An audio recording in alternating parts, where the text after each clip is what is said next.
You're listening to Drummer Daily, the only daily podcast just for drummers. Hey, this week on the podcast, I am trying to see if I can get a few more reviews for my podcast on iTunes. And I would love it if you could take 10 seconds and do that for me right now. So just go to iTunes and search for Drummer Daily and just leave your honest rating and review. You can click on the star rating and just type one or two sentences about what you think about the podcast. And that would be so helpful to me in keeping this podcast going. All right, thanks, and on to the show. Hey, welcome back again. I am happy you're here. This has been a long week for me. I realized it hit me today that last week, this is supposed to be a daily podcast, but I only did one episode last week. So I apologize for that. Thanks for your patience with me. I've been doing some things in the back end of all the content that I create for you as a drummer. I've been doing a lot of things in the back end to try to make it where I could free up some more time to kind of focus on the things that it seems like most of you want to know about and hear about, and hopefully provide that for you. Provide more of what you like and less of what you don't, I guess is what I'm trying to say. So I'm back at it this week, though. We're going to have a full week of podcasts this week, so I hope you're looking forward to that. And then one other funny story, really quick. If you haven't seen my most recent, as of this recording, my most recent Instagram video, the drumming video of me playing, go check that out because it's really funny. I actually I have a bass shaker kind of thing. It's called the transducer, and so it's not like the normal kind of. They have those things called butt kickers that you put underneath your drum seat. It's not like that. It's a little different, but anyway, it does the same idea basically. But anyway. I kind of overloaded it. You'll have to read the caption underneath the Instagram video for the full story. But I kind of overloaded this thing and was pretty sure while I was recording that video that my throne was going to catch on fire. I was sure there was going to be smoke pouring out and all kinds of calamity happening, but. Thankfully, nothing happened. Everything was fine. I actually haven't checked to see if the thing is actually broken or not. But the best part is that I didn't stop the take. I kept playing. And so now you get to enjoy my confusion and concern while playing a drum beat on video forever. So that's my fun story for the day. So today I want to talk about something, and I don't remember exactly where this thought came to mind, but I definitely, I've mentioned this before, I as a kid was way into magic tricks, like doing magic tricks and, card tricks, things like that. And one of the things you learn really early on is that you're always, like they always say, practice in front of a mirror, your magic tricks, because you always want to be aware of what the audience is seeing. And you start learning early about how to direct people's attention in a certain place or a certain, look away from your hands, look somewhere else while you're doing something, sneaky with your hands to make the trick work or whatever. But I'm always constantly aware of what the audience is perceiving. And as a drummer as well, that awareness is kind of transferred over into other areas of my life as I've gotten older. And so I'm always thinking, all right, I definitely, it's hard to have perspective on your own drumming sometimes. So I always feel like I'm not quite playing as good as maybe I want to play. That never goes away from me. I always, in the moment, feel like I need to be doing better. I'm not quite as accurate as I want to be. Things are always a little sloppier than I wish they were. But then sometimes I'll watch things back or listen back to things I've recorded when I feel that way, and I'll realize after the fact that, actually it wasn't as bad as I thought. That the outside perception of it is not nearly as rough as what it felt like when I was doing it. And so I kind of always have to play confidently, knowing that the audience is perceiving something different than what I am necessarily doing.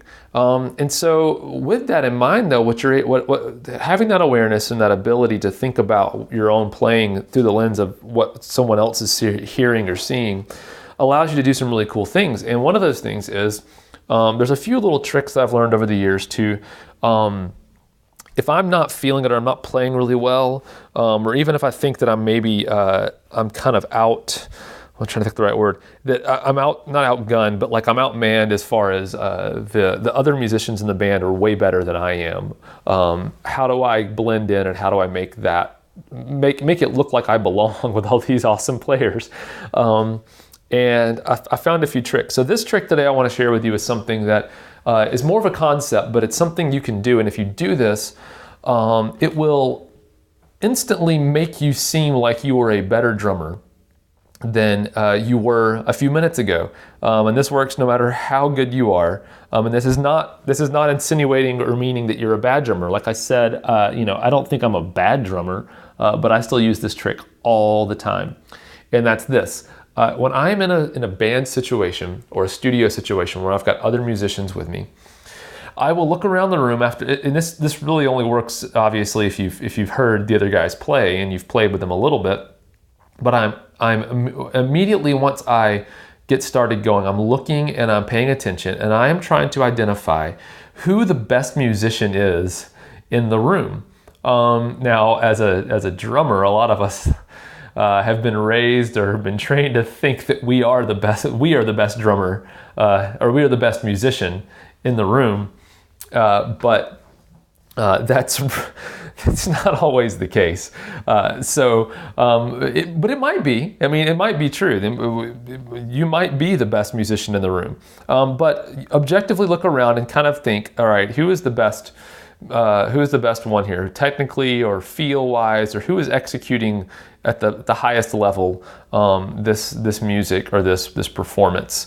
And so I identify that person, and then I immediately and intentionally take a back seat to them. I decide, you know what, I'm going to follow them. They are my lead. Now, as a drummer, of course, it's our job to be the leader of the band, but people are going to look to you to do that no matter what. So if you, in your own mind, take a back seat how you're playing to someone else who might be really, really great or just better than we are, you actually can make yourself immediately seem like you're way better because you're automatically locking in with that person. You're letting the best parts of everyone shine, and you're not dictating as much necessarily about how everything goes. Now, like I said, in some situations, you might look around and actually realize that it actually is you. You are the best musician in the room, or the best musician playing today. And you can take the lead and run with that, not in an arrogant way, but in a way that confidently leads the other musicians in a way that you end up with a great result. And so that's my tip for you today is look around the room and identify the best musician, and then follow that person. And that makes you sound better immediately and makes the rest of the band sound better. And that's really the job. I think most people, and this is a good tip if you want to be a professional drummer, most musicians and producers, they of course look at the end result of what was made and deciding if they want to hire you again. But a lot of people make that decision on whether or not they want to work with you again long before they hear the end result. They have an emotional feeling about working with you that you give them, and they will, just like anything, people make decisions really based on emotion, and then they will find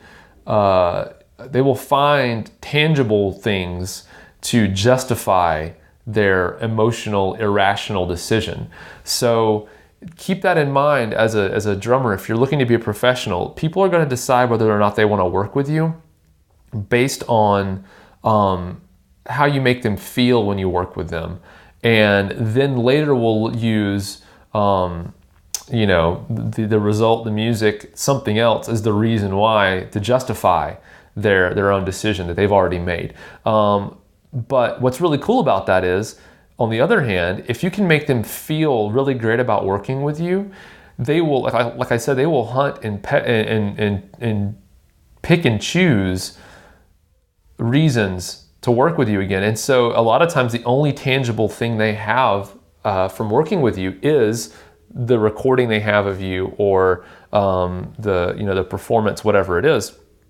So in a way, they're going to be judging that performance based on the emotion they felt about playing with you. And so again, if the producer or the band leader or whoever feels really great about working with you, it's going to make them automatically want your performance to be better and make them perceive your performance to be better. So that's a great tip for getting called back for more gigs, is focusing on how you work with other people, and also, like I said, find the best guy in the room and follow him, and make everyone feel like they're great musicians. You can go a long way by being encouraging as well. So I hope that helps you today. I can't wait to talk to you again tomorrow about more awesome drum stuff. Bye for now.